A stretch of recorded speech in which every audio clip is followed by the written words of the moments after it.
Anda kembali di Presisi Pagi. Amerika Serikat mengungkapkan rencana untuk membangun dermaga terapung sementara di lepas pantai Gaza. Dermaga terapung ini memberikan alternatif koridor bantuan bagi jalur yang diblokade itu di tengah minimnya bantuan yang diperbolehkan masuk oleh Israel.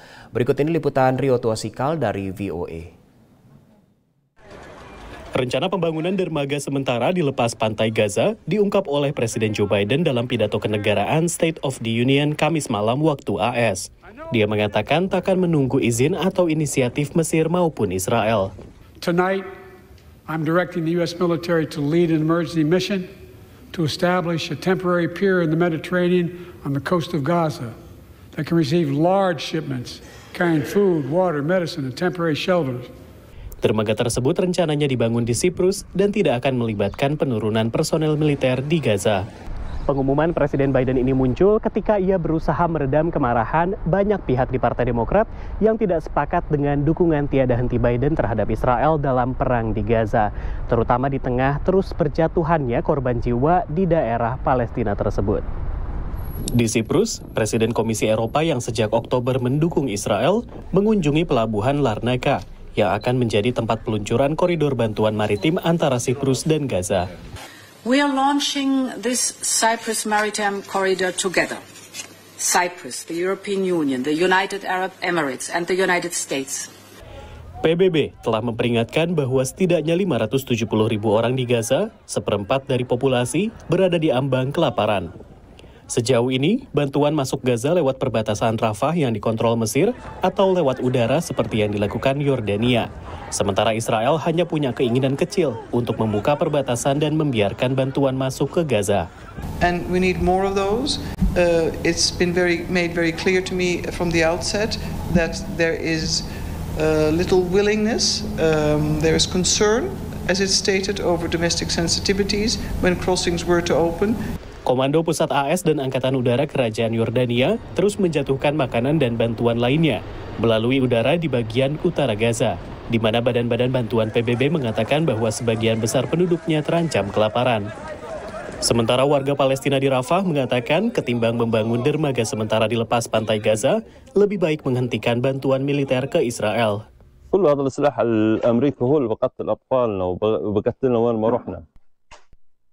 بدناش احنا منهم مساعدات بدهم يوقفوا القتل عنا. Selagi dermaga terapung dibangun, Britania Raya mendesak Israel membuka pelabuhan Ashdod untuk memungkinkan lebih banyak truk bantuan memasuki daerah kantong pesisir Gaza setiap hari. Dari Washington DC, Rio Tuasikal dan tim VOA. Tahun ini perang Israel-Hamas membayangi bulan suci Ramadan tak hanya bagi umat Islam yang terperangkap pertempuran di Gaza, tapi juga bagi umat Islam di tepi barat. Tapi setidaknya untuk saat ini, wacana membatasi lebih ketat Masjid Al-Aqsa selama Ramadan akhirnya tak menjadi kenyataan. Berikut ini laporan Yuni Salim dari VOA. Pemerintah Israel akhirnya memutuskan tak ada pembatasan baru untuk beribadah di Masjid Al-Aqsa selama bulan Ramadan. המדיניות של ישראל תמיד הייתה ותמיד תהיה לשמור על חופש הפולחן לכל הדתות. Sebelumnya, Perdana Menteri Benjamin Netanyahu mendapat tekanan dari anggota ultra-kanan kabinetnya untuk memberlakukan restriksi baru selama Ramadan.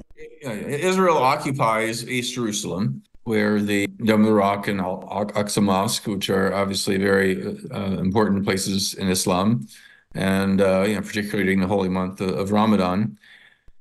And religious passions are high, and there is concern that if Israel restricts access to it, or the wars continuing to go on, it could encourage, the more extremist Islamist elements in the West Bank to react. Meski tak ada pembatasan baru, pembatasan bagi laki-laki muda Palestina yang ingin masuk ke kompleks Al-Aqsa sebelumnya sudah diberlakukan sejak terjadinya serangan Hamas ke Israel Selatan 7 Oktober lalu. Konflik Israel-Palestina banyak berpusat pada status Yerusalem, termasuk kompleks Masjid Al-Aqsa yang terletak di Temple Mount atau Haram Al-Sharif. Lokasi ini menjadi lokasi yang dianggap sakral bagi tiga umat agama Ibrahimiyah karena dipercaya menjadi lokasi Bait Allah, kerajaan Israel kuno, yang disucikan agama Yahudi dan Kristiani, dan juga lokasi Masjid Al-Aqsa dan Kubah Ash-Shakra atau Dome of the Rock yang dianggap dianggap suci oleh umat Islam. Dalam wawancara dengan VOA, Mufti Besar Yerusalem dan wilayah Palestina mendesak negara-negara anggota PBB kembali menyoroti status Masjid Al-Aqsa. نحن نقول أن الأمم المتحدة اتخذت قرارات كثيرة بخصوص القضية الفلسطينية فعليها أن تنفذ هذه القرارات الكثيرة.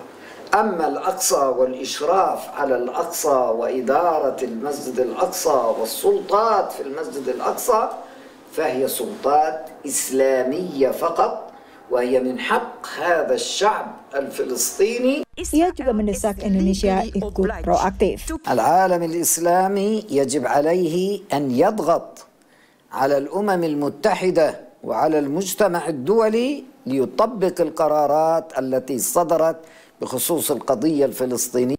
Menurut Ketua Komisi Hubungan Luar Negeri Majelis Ulama Indonesia, tidak ada yang bisa dilakukan kecuali untuk saling menjaga keamanan selama Ramadan di Kompleks Al-Aqsa. Pada pemerintah Israel harus menghormati hukum internasional, ya, baik sebagai penguasa pendudukan, ya, maupun sebagai administrasi yang harus memberikan services kepada semua penduduk tanpa membeda-bedakan etnis, tanpa membedakan ras yang ada di wilayah tersebut.